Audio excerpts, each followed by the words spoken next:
अशेषजनमोहिनीम् अरुणमाल्यभूषाम्बराम् जपाकुसुमभासुराम् जपविधौ स्मरेदम्बिकाम्।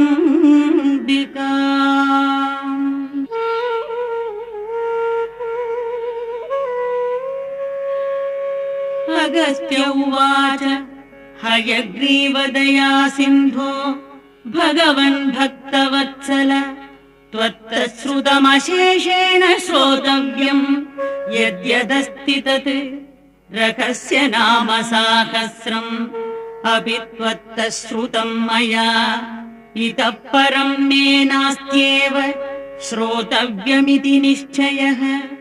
तथापि मम चित्तस्य पर्याप्तिर्नैव जायते कास्यात्तप्राप्य इत्येव शोचयिष्यामि।